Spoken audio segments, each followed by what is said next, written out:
आहे की सर्व धातूंची अभिक्रिया सारखी नसते. तथापि अभिकर्मक ऑक्सिजन, पाणी आणि ॲसिड हे सर्व धातूंच्या सापेक्ष प्रतिक्रिया निश्चित करण्यासाठी उपयुक्त नाहीत, कारण सर्व धातू त्यांच्याशी प्रतिक्रिया देत नाहीत.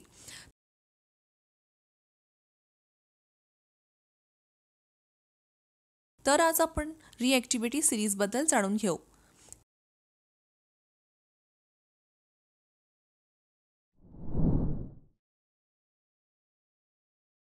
यावेळी आपण एक नवीन विषय सुरू करणार आहोत, धातूची प्रतिक्रियाशीलता मालिका.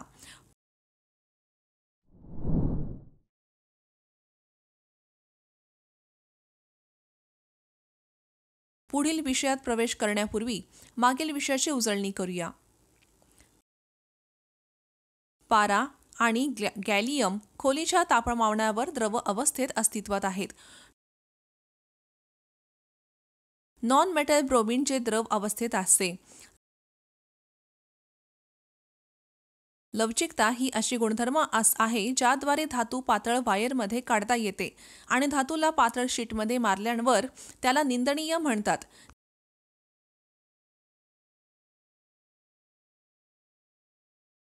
ग्रेफाइट कार्बनचे ॲलोट्रॉप अपवाद आहे, कारण ते विजेचे उत्तम वाहक आहे.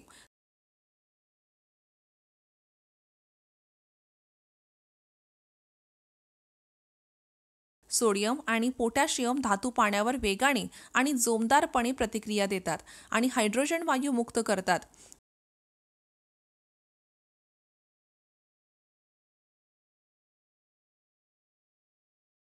ॲक्वारेझिया 3.1 च्या प्रमाणात एकाग्र हायड्रोक्लोरिक ॲसिड आणि एकाग्र नायट्रेट ॲसिडचे मिश्रण तयार केले जाते.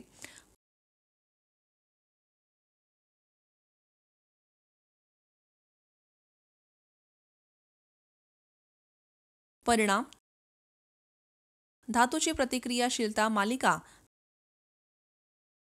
नॉन मेटलचे रासायनिक गुणधर्म. आयनिक कंपाऊंड. महत्त्वाचे शब्द: नॉन मेटलिक ऑक्साईड. धातूची अभिक्रियाशीलता मालिका. आयनिक कंपाऊंड. आकर्षण शक्ती. केशन्स. आयन ऋण चार्ज असलेले आयन. हा आजच्या धड्याचा संकल्पना नकाशा आहे. आपण पाहिले आहे की सर्व धातूंची अभिक्रिया सारखी नसते. तथापि अभिकर्मक ऑक्सिजन, पाणी आणि ॲसिड हे सर्व धातूंच्या सापेक्ष अभिक्रियांचे निर्धारण करण्यासाठी उपयुक्त नाहीत, जसे की सर्व धातू करतात. त्यांच्याशी प्रतिक्रिया देऊ नका.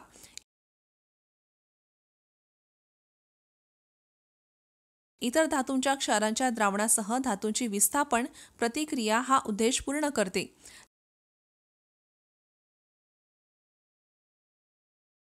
जर धातू ए ने दुसऱ्या धातू बी ला त्यांच्या मिठाच्या द्रावणातून विस्थापित केले तर याचा अर्थ असा की ए धातू बी पेक्षा अधिक प्रतिक्रियाशील आहे.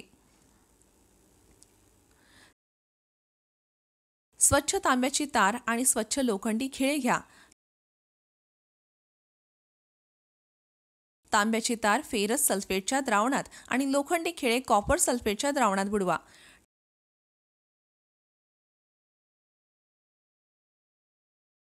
ठराविक वेळेच्या अंतराने सतत निरीक्षण करत रहा.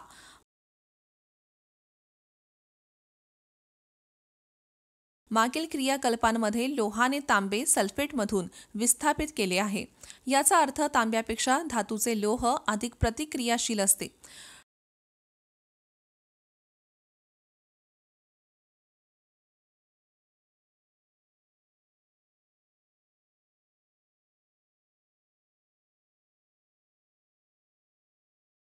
शास्त्रज्ञांनी विस्थापित प्रतिक्रियांवर अनेक प्रयोग करून प्रतिक्रियाशीलता मालिका विकसित केली आहे.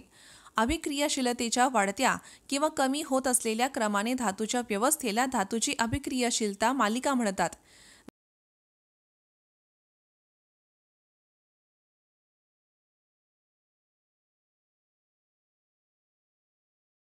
धातू त्यांच्या प्रतिक्रियात्मकतेनुसार खालील गटांमध्ये विभागले जातात. अत्यंत प्रतिक्रियाशील धातू, मध्यम प्रतिक्रियाशील धातू, कमी प्रतिक्रियाशील धातू. नॉन मेटल्स म्हणजे भौतिक आणि रासायनिक गुणधर्मामध्ये कमी समानता असलेल्या घटकांचा संग्रह. नॉन मेटल्सना इलेक्ट्रॉनिक ऋणात्मक घटक देखील म्हणतात, कारण ते इलेक्ट्रॉन स्वीकारून नकारात्मक चार्ज केलेले आयन तयार करतात. अधातूंच्या रासायनिक अभिक्रियांची काही उदाहरणे खालीलप्रमाणे आहेत.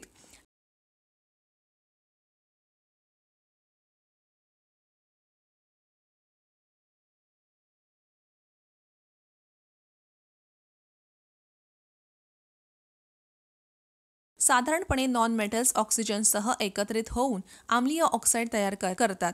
काही प्रकरणांमध्ये तटस्थ ऑक्साईड तयार होतात.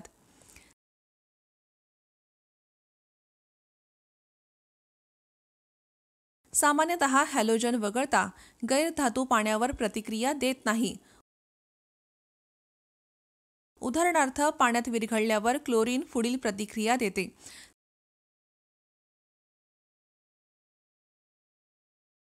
सामान्यतः गैरधातू सौम्य ॲसिडसह प्रतिक्रिया देत नाहीत. हॅलोजन याला अपवाद आहेत. उदाहरणार्थ, खालील अभिक्रियामध्ये क्लोरीन सौम्य हायड्रोब्रोमिक ॲसिडसह प्रतिक्रिया देते.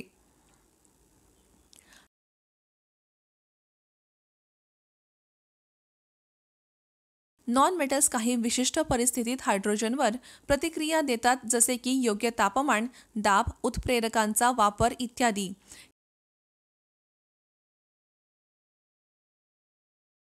केशन्स आणि आयन या दोन एककांपासून तयार होणाऱ्या संयुगांना आयनिक संयुगे म्हणतात.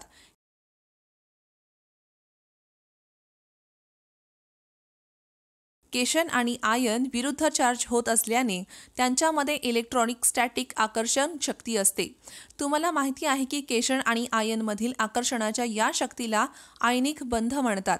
संयुगातील केशन्स आणि आयनांची संख्या आणि त्यावरील विद्युत शुल्काची परिणाम अशी आहे की सकारात्मक आणि नकारात्मक शुल्क एकमेकांना संतुलित करतात. परिणामी आयनिक कंपाऊंड विद्युतदृष्ट्या तटस्थ आहे.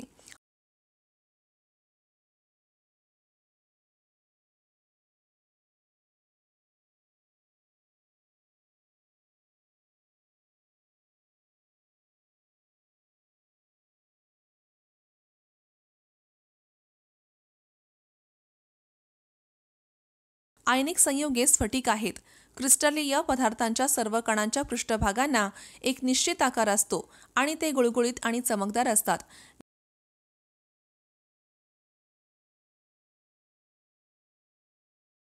घन आयनिक यौगिकांमध्ये आयनांची नियमित व्यवस्था त्यांच्या स्फटिक स्वरूपासाठी जबाबदार असते.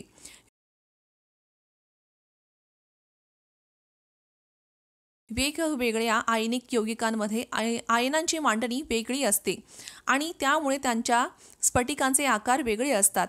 क्रिस्टलमधील आयनांची सामान्य व्यवस्था निर्धारित करणारा मुख्य घटक म्हणजे विरुद्ध चार्ज केलेल्या आयनांमधील आकर्षक बल आणि समान चार्ज केलेल्या आयनांमधील तिरस्करणीय बल.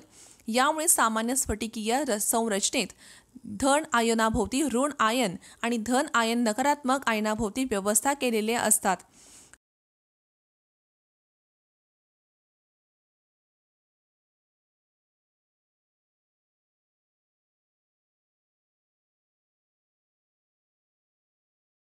विशिष्ट क्रिस्टल रचनेसाठी जबाबदार असलेले दोन महत्त्वाचे घटक खालीलप्रमाणे आहेत. सकारात्मक आणि नकारात्मक चार्ज केलेल्या आयनांचा आकार, आयनांवर विद्युत चार्जचे परिणाम. विरुद्ध शुल्क असलेल्या शेजारच्या आयनांमध्ये इलेक्ट्रोस्टॅटिक आकर्षण खूप मजबूत आहे. म्हणूनच आयनिक संयुगांचे वितळण्याचे बिंदू जास्त आहेत. तसेच आयनिक संयुगे कठोर आणि ठिसूळ असतात.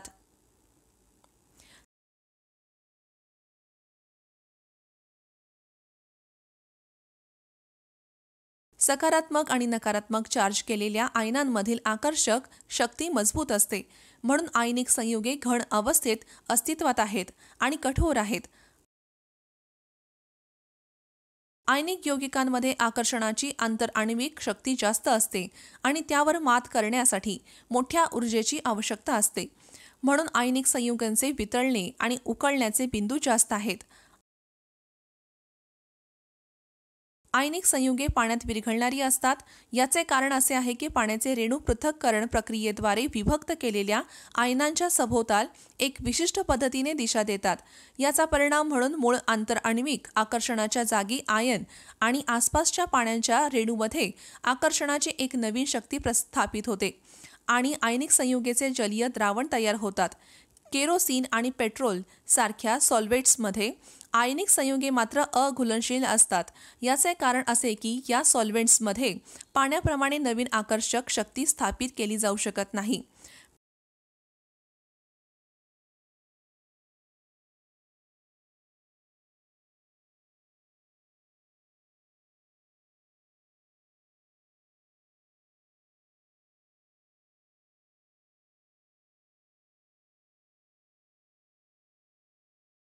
पाच घन अवस्थेत असताना आयनिक संयुगे वीज चालवू शकत नाहीत. या अवस्थेत आयन त्यांची जागा सोडू शकत नाहीत. तथापि वितळलेल्या अवस्थेत ते वीज चालवू शकतात. कारण या अवस्थेत आयन मोबाईल असतात. आयनिक संयुगेचे जलीय द्रावण वीज चालवतात कारण त्यात विभक्त आयन असतात. द्रावणातून विद्युत प्रवाह गेल्यावर आयन विरुद्ध चार्ज झालेल्या इलेक्ट्रोड्सकडे जातात. मिश्रित आणि विरघळलेल्या अवस्थेतील विद्युत चालकतेमुळे आयनिक संयुगांना इलेक्ट्रोलाइट्स म्हणतात.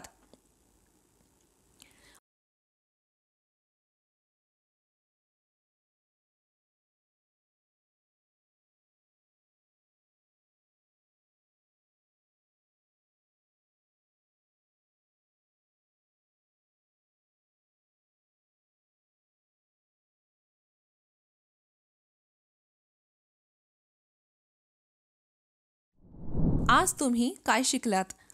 अभिक्रियाशीलतेच्या वाढत्या आणि कमी होत असलेल्या क्रमाने धातूंच्या व्यवस्थेला धातूंची अभिक्रियाशीलता मालिका म्हणतात. नॉन मेटल्सना इलेक्ट्रॉनिक ऋणात्मक घटक देखील म्हणतात कारण ते इलेक्ट्रॉन स्वीकारून नकारात्मक चार्ज केलेले आयन तयार करतात.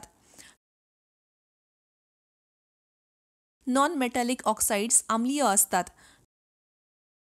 नॉन मेटल सामान्यतः पाण्यावर प्रतिक्रिया देत नाहीत आणि आम्ल पातळ करतात. आयनिक संयुगे इलेक्ट्रॉन दान करून आणि स्वीकारून बनतात. आयनिक संयुगे कठोर असतात. घन अवस्थेत असताना आयनिक संयुगे वीज चालवू शकत नाहीत. फ्यूज्ड वितळलेल्या अवस्थेत ते वीज चालवू शकतात.